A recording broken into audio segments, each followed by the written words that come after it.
Hello hello, bienvenue dans Et si on avançait, le podcast qui te tire vers le haut. Ici Marielle, comme d'habitude, pour t'aider à t'organiser et à aller au bout des projets qui te tiennent à cœur.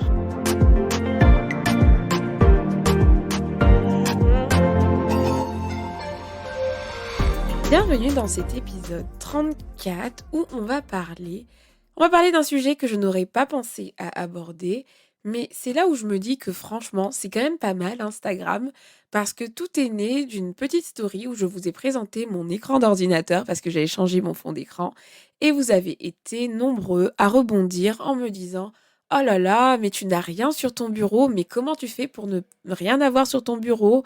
Ton ordinateur, il a l'air tellement bien rangé, moi, c'est pas du tout le cas pour moi» et ainsi de suite. Ce qui fait que j'ai décidé de vous proposer un petit sondage pour vous demander si un podcast sur le sujet vous intéresserait et vous avez été plus de 96 à me dire: «Oui, oui Marielle, on veut un podcast pour savoir comment organiser notre ordinateur, comment on peut le ranger, avoir des petits tips quoi pour, maintenir notre ordinateur rangé». Et donc, c'est cet épisode que je vous propose aujourd'hui. Mais avant de rentrer dans le vif du sujet, comme d'habitude, c'est l'heure de la petite dédicace.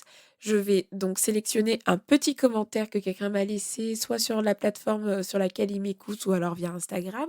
Aujourd'hui, c'est Pascaline que je mets à l'honneur qui m'a laissé un petit mot sous un post Instagram lié au podcast qui dit tout simplement: «C'est très honnêtement le premier podcast que j'écoute et c'est vraiment top. J'envisage de tous les écouter maintenant. Merci Marielle». Alors, je suis vraiment contente déjà que tu aies aimé au point de continuer. Mais alors, quel honneur, Pascaline, d'avoir été ton premier podcast. Donc, merci vraiment d'avoir pris le temps de laisser ce petit commentaire et je te souhaite une bonne écoute pour tous les autres podcasts. Tu verras, le monde du podcasting est un monde que j'aime énormément. Je suis vraiment fan du format audio et j'espère que tu y trouveras ton bonheur. Bon, maintenant, on va rentrer dans le vif du sujet. On va parler d'ordinateur et de rangement.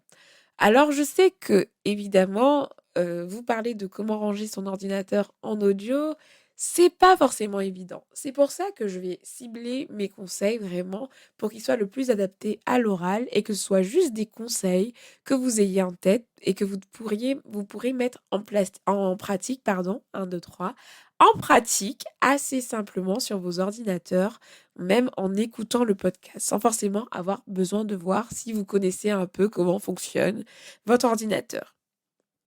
Le premier conseil que je peux vous donner pour avoir un ordinateur qui est rangé, en tout cas d'aspect, c'est de cacher la misère en ne mettant rien sur votre bureau. Alors non, je déconne. Le but, ce n'est pas de cacher la misère. D'ailleurs, on va voir comment on va pouvoir enregistrer, gérer et organiser tout ce qui est en dehors du bureau. Mais moi, je ne vous conseille pas d'avoir des éléments sur votre bureau. Tout simplement parce que premièrement, le bureau n'est pas fait pour ça en fait. C'est pas forcément un endroit qui est fait pour stocker des documents. Donc je vous conseille vraiment pas de l'utiliser en tant que tel, notamment si vous avez un ordinateur Windows. Il se trouve que la sauvegarde n'est pas forcément bien faite quand les documents sont sur le bureau. Et puis même, lorsque vous ouvrez votre ordinateur, je ne sais pas si vous avez la même impression si vous stockez pas mal de choses sur votre bureau, mais ça fait une petite sensation d'oppression que moi, je ne supporte pas.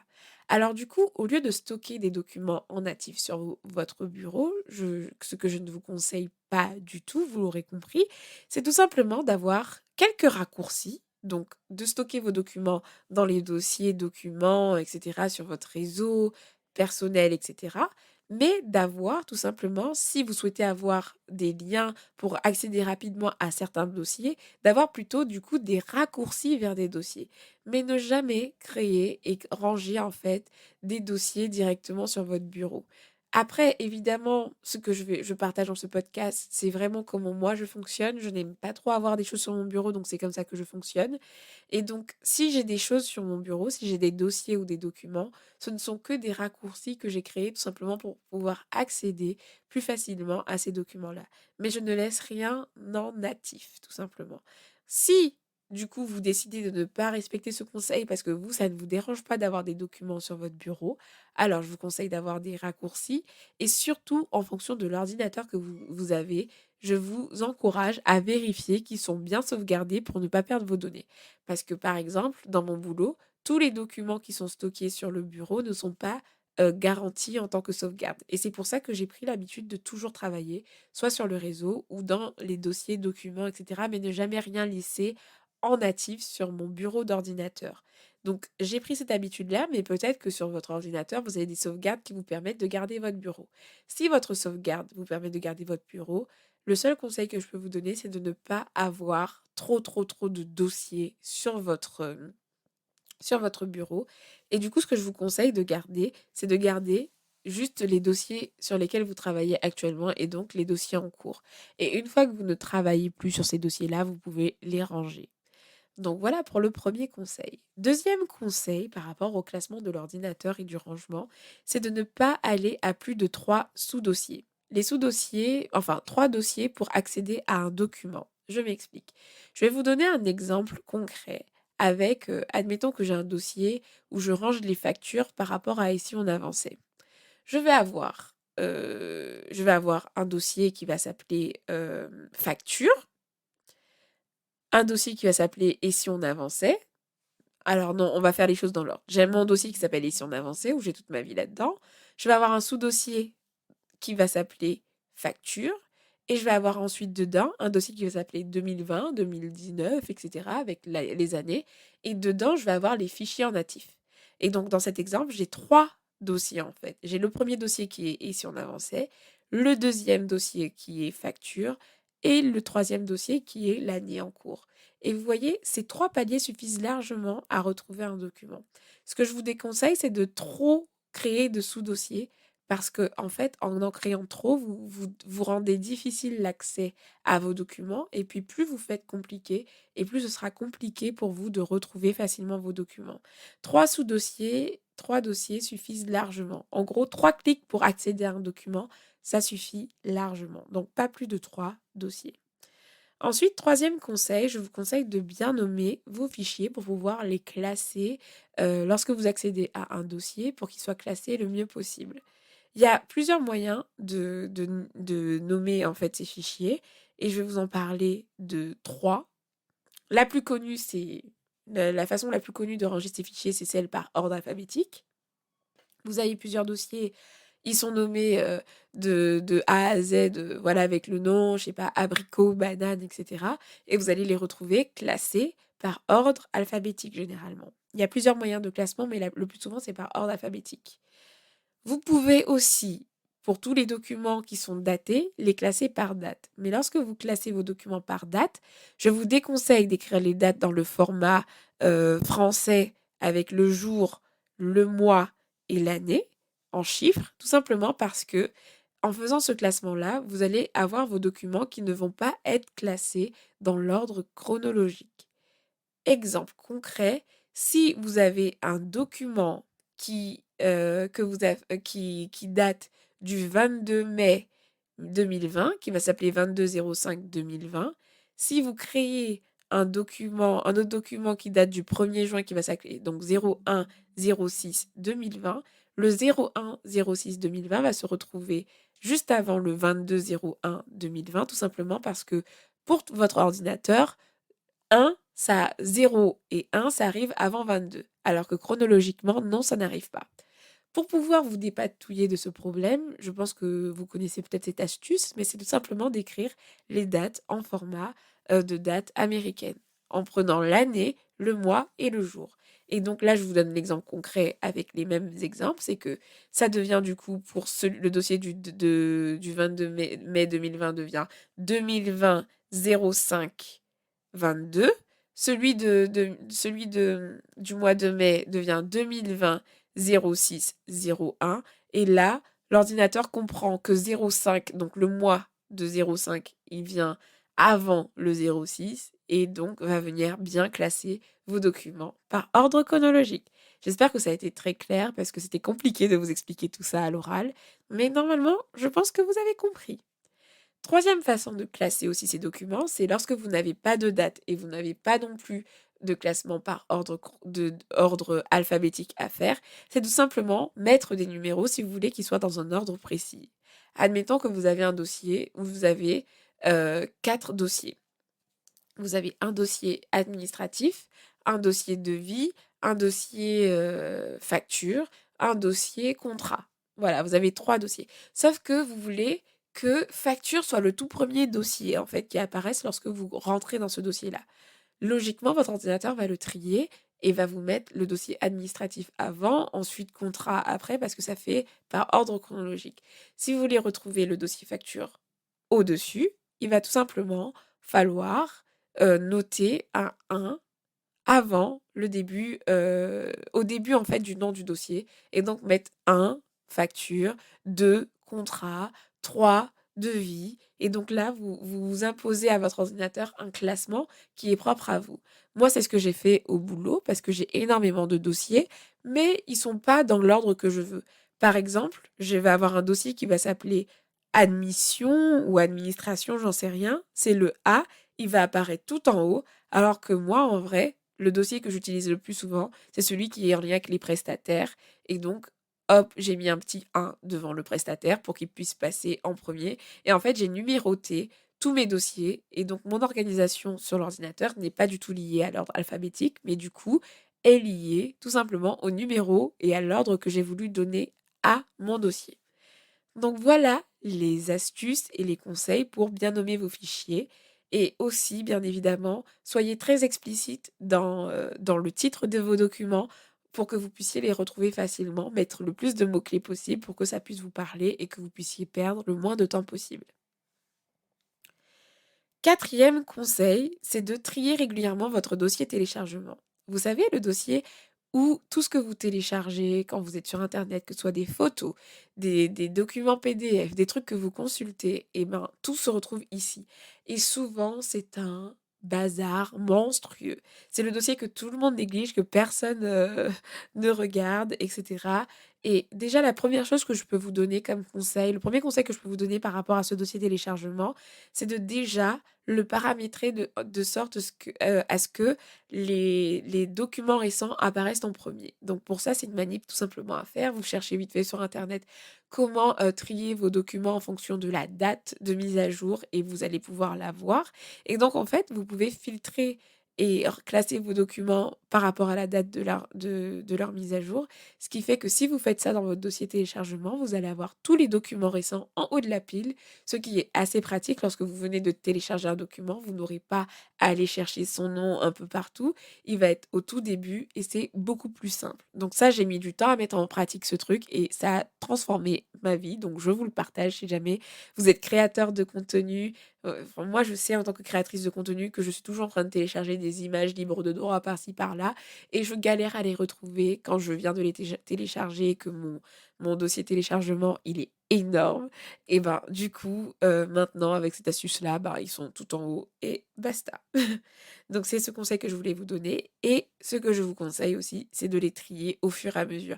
Lorsque vous avez utilisé un document X ou Y que vous n'en avez plus besoin dans votre dossier de téléchargement, supprimez-le. Si vous devez le reclasser ailleurs, reclassez-le sur le moment. Je vous conseille de faire tout au fur et à mesure, mais il n'empêche que la réalité est qu'on n'est pas tout le temps dans le mood de trier tout de suite après avoir téléchargé des documents, ce que je peux comprendre. Alors je vous conseille de le faire assez régulièrement parce que ce dossier, il n'est pas visible, mais c'est quand même bien. Ça va vous libérer de l'espace, ça va vous libérer de la place et ça va vous aider à avoir un ordinateur nickel de le ranger. Donc il n'y a pas d'obligation, je vous conseille de le faire progressivement. Et puis si vous ne pouvez pas le faire progressivement, que vous avez des petits loupés, bah, de checker au moins une fois toutes les 2 semaines, voilà, et de faire un tri régulièrement pour pas vous retrouver débordé par ce dossier de téléchargement à trier après 6 mois d'utilisation. Ensuite, pour les dossiers, je voulais vous partager quelques exemples de dossiers.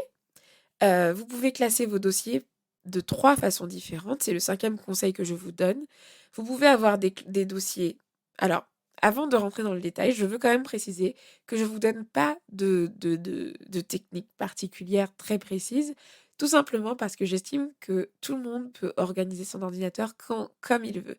Le seul facteur important, c'est que vous puissiez vous y retrouver, que ça vous corresponde et que vous ne perdez pas de temps en fait, que c'est une organisation qui vous corresponde.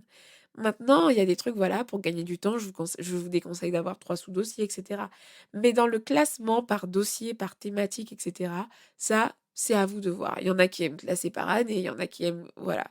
Je vais vous laisser, voir en fonction de vos besoins et ce dont vous avez besoin. Mais en tout cas, j'ai identifié qu'il y avait au minimum 3 exemples de classement par dossier. Il y a le classement par projet. Par exemple, moi, j'ai comme projet, je gère «Et si on avançait?». Avant, j'étais aussi bénévole dans une association et c'était Move Kids, c'était par rapport à mon église.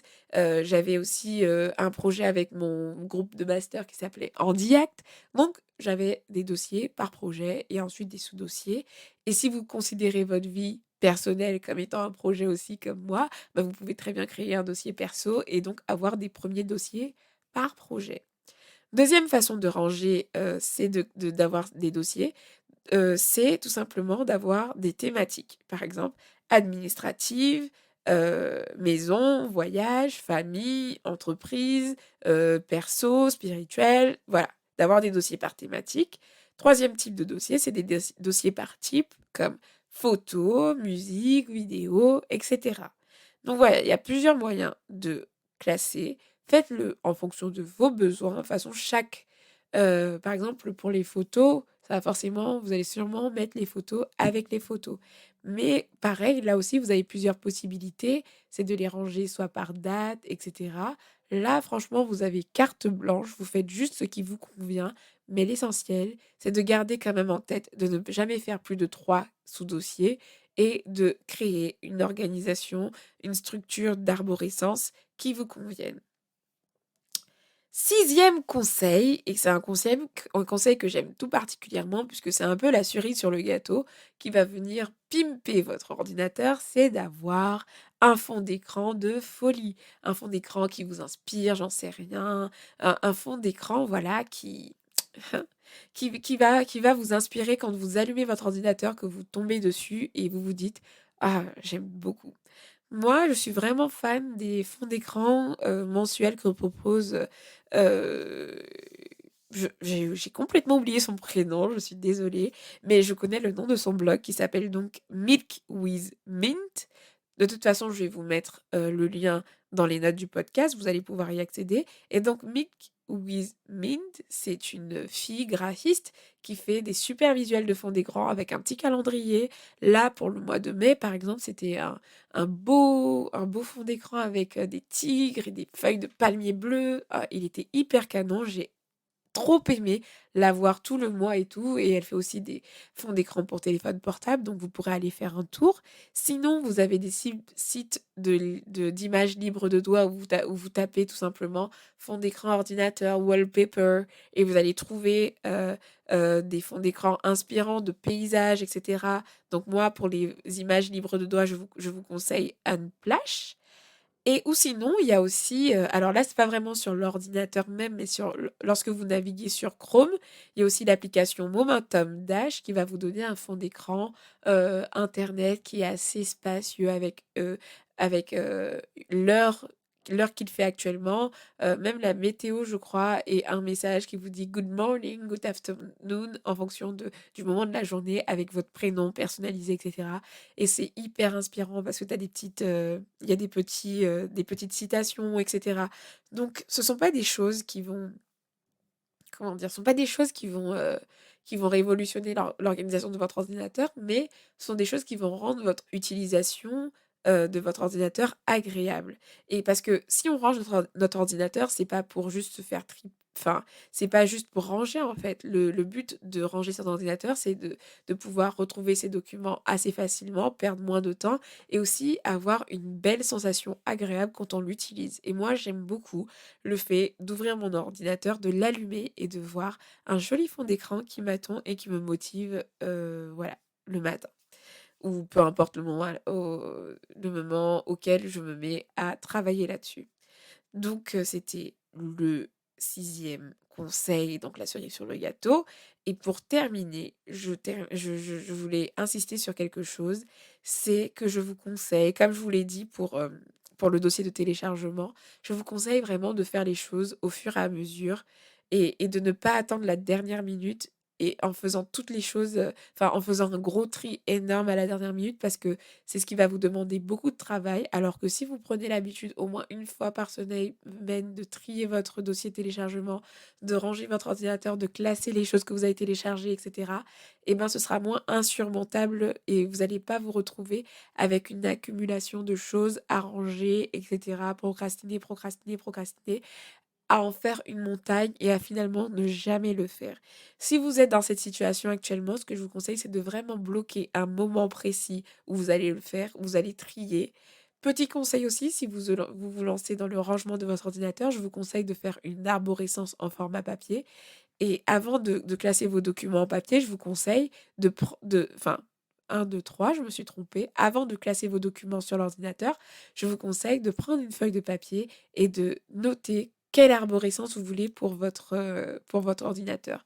Vous allez regarder tout simplement tous les documents que vous avez, les types, les formats, qu'est-ce que vous avez, qu'est-ce que vous voulez garder, qu'est-ce que vous voulez jeter, est-ce que vous gardez sur le bureau ou pas. Une fois que vous avez défini tout ça, vous allez commencer à écrire sur un papier comment vous voulez structurer votre dossier. Est-ce que donc quand je parle d'arborescence, je parle tout simplement du fait de lister, par exemple, comme l'exemple que je vous ai donné, est-ce que vous allez avoir un dossier sur vos projets ou alors que vous allez plutôt ranger votre ordinateur par thématique et tout ça, vous allez l'écrire. Vous allez écrire, par exemple, si pour l'administratif, vous voulez un dossier administratif. Après, vous allez avoir eau, électricité, travail, et cetera et vous allez venir noter sur un papier la structure théorique de votre ordinateur pour pouvoir ensuite juste avoir à glisser, à créer les dossiers sur votre ordinateur. Ça va vous aider à vous projeter plus facilement qu'en allant directement sur l'ordinateur, sans vraiment savoir où vous allez. Vous pouvez aussi, sur le papier, voir comment vous allez nommer vos documents, notamment pour ceux, qui sont, voilà, pour les factures et cetera. Bien penser à les numéroter avec des dates au format américain et cetera et donc tout ça, vous le faites sur papier et une fois que vous l'avez fait sur papier, vous y allez progressivement. Vous faites un peu vous pouvez vous dire: «Bah, je commence par ce dossier 1 là pour ce premier jour, le deuxième jour, je vais faire le dossier 2, le troisième jour, je vais faire le dossier 3 et cetera et donc d'adopter la méthode des petits pas. Et pour ne pas laisser cette situation arriver, le dernier conseil, comme je vous disais, c'est de simplement faire les choses progressivement, au fur et à mesure. Voilà, je pense que je vous ai partagé mes meilleurs conseils pour ranger votre ordinateur. Honnêtement, en format audio, je ne sais pas ce que ça donne. J'espère que ça aura pu vous aider quand même, même si il y a très peu de choses visuelles. Mais mon but, c'était vraiment de vous donner des tips, des conseils concrets pour classer et ordonner votre ordinateur. Mais en réalité, il suffit juste de vous y mettre. Si vous êtes dans cette situation, que vous avez trop de documents, etc., planifiez tout simplement, de le faire petit bout par petit bout. Comme je vous ai dit, première étape, vous le faites sur papier, vous définissez une arborescence en tenant compte de tous les conseils que je vous ai donnés là dans ce podcast et puis ensuite, vous essayez de planifier chaque jour de faire un dossier et vous y arriverez au bout d'un moment. Donc voilà, j'espère que cet épisode, en tout cas, vous a plu. N'hésitez pas à me laisser, comme d'habitude, une petite note. Parce qu'en fait, pourquoi je vous harcèle avec ça, c'est que c'est tout simplement le seul moyen pour moi, enfin l'un des seuls moyens pour moi de promouvoir le podcast et de le faire connaître. Plus vous laisserez des commentaires, par exemple pour ceux qui écoutent sur Apple Podcast, et plus le podcast pourra être mis en avant et sera vu par d'autres personnes. Donc c'est pour ça que je vous encourage, vous, mes auditeurs, à laisser des commentaires et à laisser une trace de votre passage, surtout si vous appréciez en plus le travail que je fais. Donc voilà, en tout cas, merci à vous d'avoir écouté jusque-là. D'ici là, prenez vraiment soin de vous et je vous donne rendez-vous la semaine prochaine pour un nouvel épisode. Ciao, ciao!